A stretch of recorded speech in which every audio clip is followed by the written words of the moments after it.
Hello friends, आज मैं explain करने वाली हूँ स्क्विड गेम का सीजन 2। सीजन 1 जितना अच्छा था, सीजन 2 भी उससे नेक्स्ट लेवल पर है। सीजन 2 की स्टोरी वहीं से स्टार्ट होती है जहाँ पर सीजन 1 खत्म हुआ था, पर सीजन 2 को देखने के लिए सीजन 1 को देखना बहुत ज़रूरी है। तो चलिए सीजन 1 को थोड़ा सा रिकैप कर देती हूँ। सीरीज का मेन रोल है जीहून। वह अपनी लाइफ से फेल हो चुका है, जगह जगह से कर्ज में डूबा हुआ है। इसकी वाइफ और इसकी बच्ची इसे छोड़कर जा चुके हैं। मम्मी को डायबिटीज़ है, उनकी हालत बहुत ख़राब है, जल्दी उनका ऑपरेशन कराना होगा। अपनी फैमिली को वापस पाने के लिए अपने सारे कर्ज उतार कर अपनी लाइफ को स्टार्ट करना है। तब एक आदमी इसको गेम खेलने के लिए इनवाइट करता है।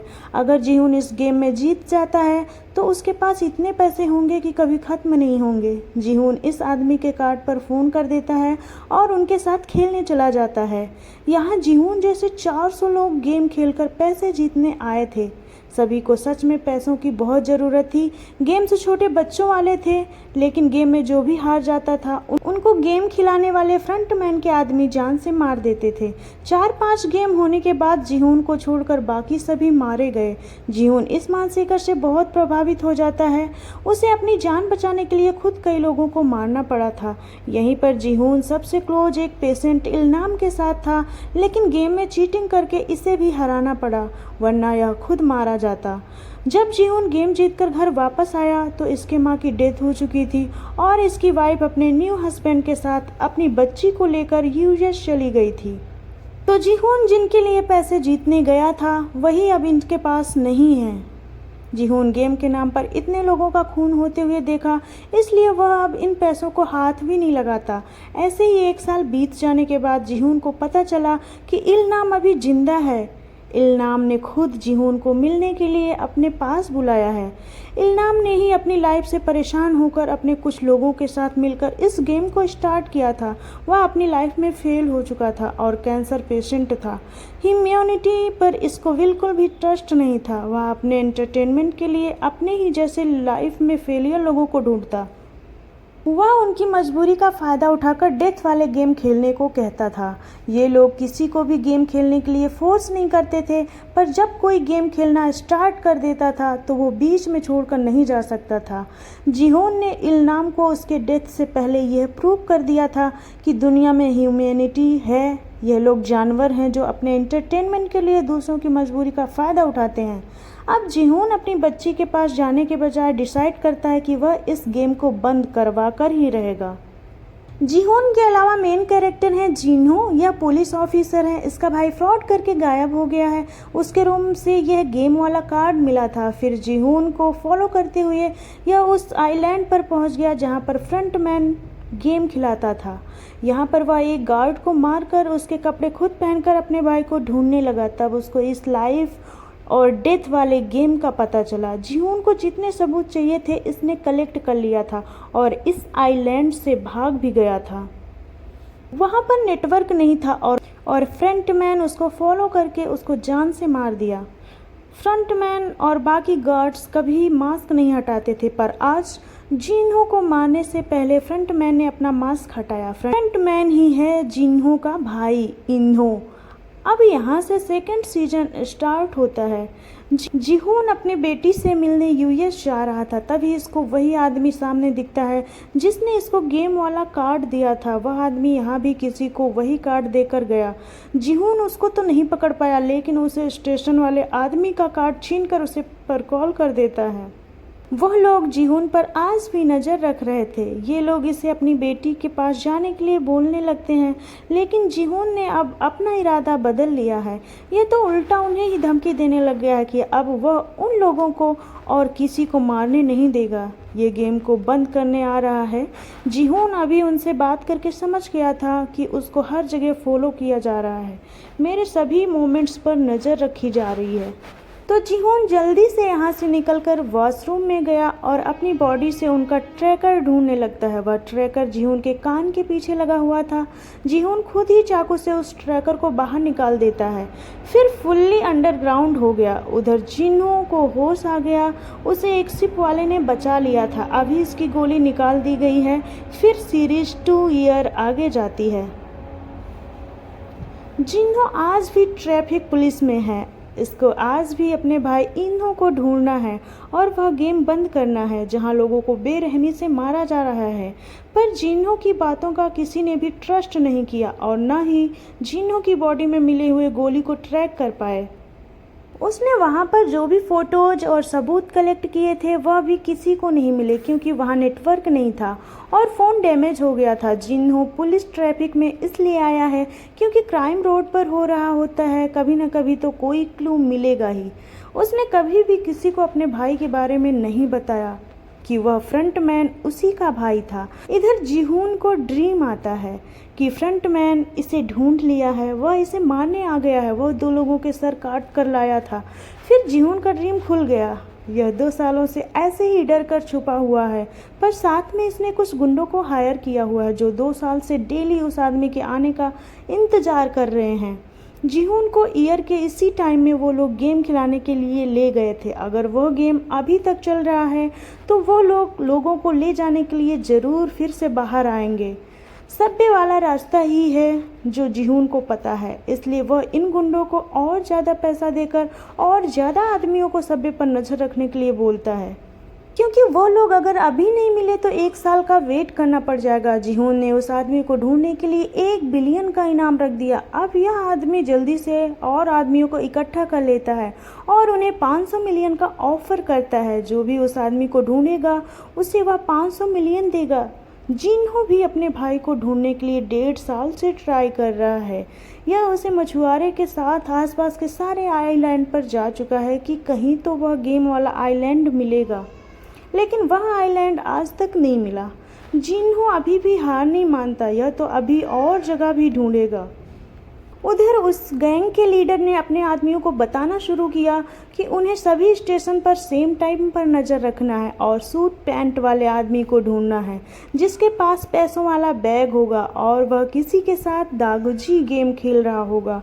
वह लोग 2-2 की टीम बनाकर आसपास के सभी स्टेशन पर नज़र रखना शुरू कर दिए। कई दिन हो गए लेकिन कोई फ़ायदा नहीं हुआ। इधर जिन्हों भी ऑलमोस्ट सभी आइलैंड को चेक कर चुका है पर इसे भी कुछ नहीं मिलता है और यह कल से ढूंढने का काम बंद कर देगा। फाइनली 2 लोगों को वह रिक्रूट करने वाला आदमी मिल गया। यह लोग उसका लोकेशन जिहून को शेयर कर देते हैं और उसे फॉलो करना स्टार्ट कर दिए। वह आदमी यहाँ से सीधा एक स्टोर में गया और बहुत सारा खाना और एक लकी ड्रॉ वाला स्क्रैच कार्ड खरीद लेता है। फिर उसे लेकर उस जगह पर गया जहाँ लोगों के पास घर नहीं है और ना ही खाने के लिए पैसे हैं। यह सभी को खाना और स्क्रैच कार्ड में से किसी एक चीज़ को चूज करने के लिए कहता है। सभी ने खाना छोड़कर कार्ड को चूज किया पर कोई भी लकी ड्रॉ नहीं जीता। अब यह बंदा सारा खाना ज़मीन पर गिराकर ख़राब कर देता है सभी को दिखाने के लिए कि इन लोगों ने सारा खाना ख़राब कर दिया है, इन्हें ही पैसे जीतने थे। यह भी इसकी ट्रिक है इन लोगों को अपने गेम के लिए रिक्रूट करने की। फिर यह किसी और जगह जाने लगता है। जिहून के आदमी उसे वहाँ भी फॉलो करते हैं और उसको न्यू लोकेशन सेंड कर देते हैं। जिहून वहाँ जाने को स्पीड से गाड़ी चला रहा था, तब इसको ट्रैफिक पुलिस ने रोक लिया और इसका चालान काट दिया। मोस्टली चालान कटने पर लोग इरिटेट हो जाते हैं, फाइट करने लगते हैं, पर जिहून बिल्कुल शांत था। इसे तो जल्दी यहाँ से निकलना था। तो ट्रैफिक पुलिस को लगता है कि जिहून कुछ कांड करके भाग रहा है। वह गाड़ी वाले आदमी का नाम देख लेता है और उसे यह नाम जाना पहचाना लगता है। फिर उस नाम को पुलिस रिकॉर्ड में सर्च करता है। सीजन 1 में जिहून को ही फॉलो करते हुए जिन्हों उस गेम वाले लोकेशन पर पहुंचा था, यह जिहून को पहचान लेता है और जिहून की किराए पर ली हुई गाड़ी से उसका एड्रेस भी पता लगा लिया। उधर ब्रीफ केस वाले आदमी को वो लोग पकड़ने की सोचते हैं कि कहीं वो भाग न जाए क्योंकि वह अकेला है और ये 2 लोग हैं। अगर उसे पकड़ लिया तो 500 मिलियन मिलेंगे। जब यह उसको पकड़ने गए तो उसने इन दोनों को मार दिया। तब तक जिहून यहाँ आया। यहाँ से सब जा चुके थे, बस ब्लड के निशान थे। वह ब्रीफ केस वाला बंदा बिल्डिंग के ऊपर खड़े होकर जिहून को ही देख रहा था और उसके ही आने का इंतजार कर रहा था और यह जानने की कोशिश कर रहा था कि इन लोगों को यहाँ पर किसने भेजा है। फिर यहाँ उन गुंडों के साथ स्टोन पेपर सीजर गेम खेलता है। जो भी हारेगा या उसको गोली मार देगा। अब तक इन्हें जिहून की बातों पर ट्रस्ट नहीं हो रहा था कि सच में ऐसे गेम खिलाने वाले लोग हैं, पर अब जाकर इन्हें ट्रस्ट हो जाता है। पर इस गेम में उस्योक हार गया। इसका बॉस इसके बहुत ही क्लोज है, उसने उस्योक की शादी कराई थी। यह जानबूझकर रूम ट्रैक कर देता है, इसलिए वह ब्रीफकेस वाला बंदा इसे ही पहले मार देता है।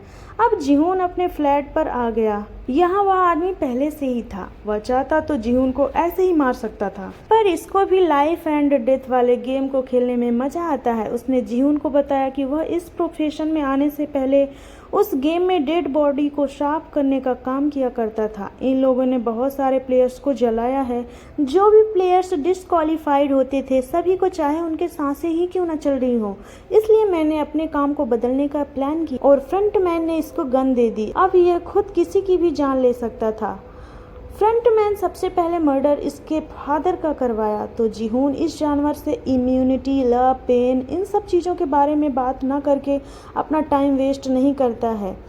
इसे किसी के दर्द से कोई फर्क नहीं पड़ने वाला। जिहोन फ्रंटमैन से मिलकर बात करना चाहता है, यह गेम बंद कराना चाहता है, इसलिए वह फ्रंटमैन के कुत्तों के साथ टाइम वेस्ट नहीं करना चाहता था। और अब इन दोनों के बीच में गेम स्टार्ट हुआ। जिहोन जिंदा बचा तो इसको फ्रंटमैन का एड्रेस उसकी जेब में मिल जाएगा। एक गन से यह बारी बारी से खुद को शूट करेंगे। गन में बस एक बुलेट है। दोनों ही इस गेम को खेलते हुए जरा सा भी नहीं डर रहे थे। इनके अंदर डेथ का डर खत्म हो गया है। अंत में जिहोन जीत गया। यह इसकी पॉकेट से फ्रंटमैन का कार्ड निकाल लेता है। तभी वहां गोली की आवाज सुनकर जिन्हो अंदर आ जाता है। इसने उस्योक को स्टोन पेपर सीजर गेम जीतने के बाद मारा नहीं था, बल्कि यहीं लाकर बांध दिया था। अब जिहोन को मर्डर गेम में अरेस्ट करने लगता है। तभी उस्योक ने आकर जिहोन को बचाया। यह जिन्हो को बांध देते हैं। तभी वह अपना सच बताता है कि वह भी इस गेम को रोकना चाहता है। यह अपने भाई को ढूंढते हुए पहले भी जिहोन के पास आया था, फिर उसको फॉलो करते हुए गेम वाले जगह पर भी घुस गया था और वहां इसने कई लोगों की जान जाते हुए भी देखी है और उसके बाद क्या हैवानियत होती है वो भी देखी है। इसने गेम के टाइम भी जिहोन से बात करने के लिए ट्राई किया था। जब यह गार्ड बना हुआ था तब जिहोन को याद आ जाता है। यह अब जिन्हो पर ट्रस्ट करता है और बताता है कि इस गेम को इल ने कुछ लोगों के साथ मिलकर बनाया है। यह उन आदमियों को ढूंढकर मारेगा। जिन्हो बताता है कि मैंने उन लोगों में से एक का फेस देखा हुआ है, मैं तुम्हारी हेल्प कर सकता हूँ। उस्योक भी जिहोन की हेल्प करना चाहता है। यह भी उन लोगों से बदला लेना चाहता है। अब यह पैसों के लिए काम नहीं करेगा। तब जिहोन इन्हें अपने पैसे दिखाता है और बोलता है कि अभी इन्हीं पैसों से उन लोगों को खत्म करेगा।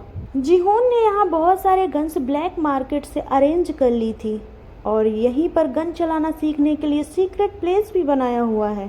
अभी जिहोन को फाइट करने के लिए और ज़्यादा आदमियों की ज़रूरत है। यह जिन्हो को पुलिस की जॉब छोड़ने के लिए भी बोलता है, तभी वह उनके साथ काम कर पाएगा। उधर न्यूओल पार्किंग में नींद की गोलियां खाकर सो जाती है। इसके पास घर नहीं है और इसको जल्दी यहाँ जॉब पर आना होता है, तो यह यहीं सो जाती है। न्यूओल यहाँ बच्चों को एंटरटेन करने का काम करती है। तभी उसको एक बच्ची ने आकर काट दिया। तभी उसको एक आदमी कार्टून की कॉस्ट्यूम में दिख गया। यह रोने लगी। तब इसका फादर इसे बाहर ले जाता है। बच्ची को ब्लड कैंसर है, उसका इलाज कराने के लिए उसके पास इतने पैसे नहीं हैं। उधर जिहोन अब जियोल को देखने गया। सीजन 1 में जिहोन ने सुबियो को उसके भाई का केयर करने का प्रॉमिस किया था और उसकी माँ को नॉर्थ कोरिया से वापस लाने में हेल्प करने के लिए बोला था। जिहोन गेम जीतकर आने के बाद जियोल को अनाथ आश्रम से बाहर निकालता है और एक आंटी के पास छोड़ देता है। तब से वह जियोल को अपने बच्चे के जैसा बड़ा कर रही है। फिर जिहोन एजेंट के पास इसकी माँ के बारे में पूछने जाता है, बट यह अभी भी उसकी मम्मी को वापस नहीं ले पाया है। लेकिन यह अभी भी उसकी माँ को वापस नहीं ला पाया है, बस उनकी लोकेशन का पता लगा लिया है। अगर एजेंट कभी जिहोन से नहीं मिल पाता तो वह उन आंटी को जियोल के पास ले जाए, क्योंकि उसको पता है कि यह कभी भी मारा जा सकता है या इसे गायब होना पड़ सकता है। तभी यहाँ न्यूओल भी अपनी माँ का पता लगाने आई। उसकी माँ उसे तब छोड़कर चली गई थी जब वह 1 साल की थी। वह अपने सीनियर का मर्डर करके दूसरे देश में भाग गई थी। वह आज भी अपने माँ से मिलना चाहती है, लेकिन वह जितने भी एजेंट के पास हेल्प के लिए गए सबने यही बोला कि वह मर चुकी है। बस यही एक एजेंट है जो बोलता है कि उनकी डेथ के बारे में कुछ नहीं पता है, हो सकता है कि वो जिंदा हो, पर यह ऑलरेडी उनको ढूंढने के लिए जितना हो सकता था उतना ट्राई कर लिया है। अब एजेंट ने हार मान ली है, पर वह अभी हार नहीं मानना चाहती है या अपनी माँ के साथ रहना चाहती है। आज यह फिर से पार्किंग में सोने वाली। तभी स्क्विड गेम वाले इसको भी गेम वाला कार्ड देकर चले गए। अब जिन्हो उसकी माँ के साथ दिखाया जाता है। यह आज भी अपने बड़े बेटे के वापस आने का वेट कर रही हैं, क्योंकि आज उसके वाइफ की बरसी है। है। वह यह सोचती है कि हो सकता है वह आज अपनी वाइफ के लिए प्रे करने के लिए आए, पर वह नहीं आया। अब आंटी रोने लगती हैं और जिन्नू को बताती हैं कि इन्होंने जिन्नू को बचाने के लिए अपनी किडनी डोनेट की थी, पर जब उसकी वाइफ बीमार हुई तब मैं उसके लिए कुछ नहीं कर पाई, क्योंकि हमारी कंडीशन ऐसी नहीं थी कि हम कुछ कर पाएँ। यह भी अपनी किडनी दे सकती थी, इसलिए वह मुझसे गुस्सा है क्योंकि मैं उसकी सौतेली माँ हूँ। वह गुस्सा होकर छोड़कर चला गया है। तब जुन्नू बोलता है कि आप गलत सोच रहे हैं, इन्हों ऐसा नहीं सोचता है। रिश्वत लेना उसका अपना फॉल्ट था। अब वह पुलिस के डर से भाग रहा है, इसमें आपकी कोई गलती नहीं है। इन्नू को पता है कि यह उनसे कितना प्यार करती हैं। उधर नियोल ने कार्ड पर कॉल करने के बाद जॉब छोड़ दी। वह यहाँ पर 2 साल से जॉब करती थी, पर आज तक उसने किसी से भी खुलकर बात नहीं की थी, बस अपने ही काम में बिजी रहती थी। उसे सोशल होना पसंद नहीं था। पर आज पार्क में जब वह बच्ची बेहोश हो गई तो वह दुखी हो जाती है। इसका बच्ची से कनेक्शन बनने लगा था। यह बच्ची को देखने अस्पताल गई। डॉक्टर उसके इलाज के लिए पैसे मांग रहे हैं, वह उसकी हेल्प करना चाहती है। इसके बाद हम जीहून को देखते हैं। वह डेंटिस्ट के पास अपना दांत निकलवाता है और दूसरा दांत लगवाने से पहले उसमें ट्रैकर लगवा लेता है। वह कल फ्रंटमैन से मिलने वाला है, तो इसको पूरी तैयारी के साथ जाना है ताकि वह फ्रंटमैन से मिलकर उसके वीआईपी तक पहुंच पाए। अब तक यूसुफ ने ऐसे लोगों को उनके प्लान में मिला लिया था जिनको दूसरी कंट्री में जाकर जंग करने का भी एक्सपीरियंस है। यह पैसों के लिए कुछ भी कर सकते हैं। इसके बाद जीहून इतने दिन के बाद अपनी बच्ची को कॉल करता है। उसको नहीं पता कि कल क्या होने वाला है, वह बचेगा भी या नहीं बचेगा, पर वह कॉल पर कुछ नहीं बोलता है। बस वह अपनी बच्ची की आवाज़ सुन रहा था। वह अपनी बच्ची को बहुत प्यार करता है या अपनी बच्ची की न्यू लाइफ में प्रॉब्लम नहीं क्रिएट करना चाहता है। फिर न्यूयॉल उसे गेम वाले कार्ड पर कॉल कर देती है। इसको पैसे कमाने के लिए उसके गेम खेलने हैं। जब वह लोग न्यूयॉल जैसे न्यू लोग को लेने आए, वे आज गेम खिलाने के लिए नहीं ले जा रहे थे, वो तो इन लोगों को गार्ड बनाकर ले गए। वही गार्ड जो मारे गए लोगों को जलाने का काम करते हैं और वहाँ सिक्योरिटी का ध्यान रखते हैं। इधर जीहून अपने कार्ड से फ्रंटमैन की लोकेशन पर आ गया। जुन्नू भी क्लब के अंदर जाना चाहता था, पर उसको ऑलरेडी वह लोग आइलैंड पर देख चुके हैं, इसलिए उसके अंदर जाने से सिचुएशन खराब हो सकती है। इसलिए जिन्नू इस शो के साथ अंदर गया। आज क्लब में पार्टी तो सभी मास्क पहनकर आए हुए थे, इसलिए किसी को भी पहचानना बहुत मुश्किल हो रहा था। जब जीहून और इस शो क्लब के अंदर चले गए तब जुन्नू को 2 गार्ड्स अंदर जाते हुए दिखाई दिए। यह दोनों फ्रंटमैन के आदमियों जैसे ही कपड़े पहने हुए थे। जिन्नू समझ गया कि फ्रंटमैन अंदर नहीं है। यह उनकी हेल्प करने के लिए क्लब के अंदर जाता है। तब तक गार्ड ने इस शो को बेहोश कर दिया था और जीहून को पीछे रास्ते से गाड़ी में ले आए। जिन्नू और बाकी के लोग उसे गाड़ी का पीछा करने लगते हैं। ये लोग अटैक करने के लिए राइट प्लेस का वेट कर रहे थे जहाँ सब कुछ शांत हो। पर थोड़ी देर के बाद इनको आइडिया हो गया कि फ्रंटमैन की गाड़ी एक ही एरिया में राउंड चल रही है। अब उन्हें पता चल गया था कि जीहून के आदमी उन्हें फॉलो कर रहे हैं। गाड़ी के अंदर तो फ्रंटमैन था ही नहीं, वह तो कॉल के थ्रू जीहून से बातें कर रहा था। जीहून इस बात को नहीं बोल सकता था, वरना इसके आदमी भी मारे जाते। अब यह फिर फ्रंटमैन से ऐसे ही बातें करना स्टार्ट कर देता है और उसे यह गेम बंद करने के लिए बोलता है। फ्रंटमैन गेम बंद नहीं करेगा। यह किसी को गेम खेलने के लिए फोर्स नहीं करता, लोग अपनी इच्छा से आते हैं। जीहून उन्हें वार्निंग देता है कि यह गेम लोगों की मजबूरी का फायदा उठाकर उन्हें मारता है, इसलिए इस गेम को बंद करना चाहिए। पर फ्रंटमैन के अकॉर्डिंग वह गेम खेलने वाले प्लेयर सोसाइटी के कचरा हैं, जिनको सोसाइटी ने ठुकरा दिया है। ऐसे लोगों को यह गेम जीतने का चांस देता है। ये तो बस कचरा साफ कर रहा है। तभी फ्रंटमैन के एक स्नाइपर ने फ्रंटमैन की गाड़ी को फॉलो करने वाली सभी गाड़ियों को पंचर कर दिया ताकि कोई आगे फॉलो न कर पाए। तब जीहून ड्राइवर को मारने के लिए शूट करता है, पर वह गाड़ी ब्लड प्रूफ थी। जीहून अब गाड़ी में अंदर फंस गया है। तब यह फ्रंटमैन से गेम पार्ट्स लेने को रिक्वेस्ट करता है। यह अब गेम में वापस जाकर इन लोगों को रोकने पर मजबूर करेगा। जो इस गेम को बंद कराना चाहता है वह आप खुद इस गेम का पार्ट बन जाएगा। यह देखने में तो फ्रंटमैन को और मजा आएगा, इसलिए वह इसकी रिक्वेस्ट एक्सेप्ट कर लेता है और इसे बेहोश करके अपने साथ ले गया और फ्रंटमैन ही गाड़ी चला रहा था। अभी जिन्हों सभी आदमियों को इनके प्लान बी को स्टार्ट करने को बोलता है। यहीं पर इसका फर्स्ट पार्ट खत्म हो जाता है। अगर आपको इसके आगे की कहानी जानना है तो प्लीज़ मुझे कमेंट करके बताइएगा। Thank you.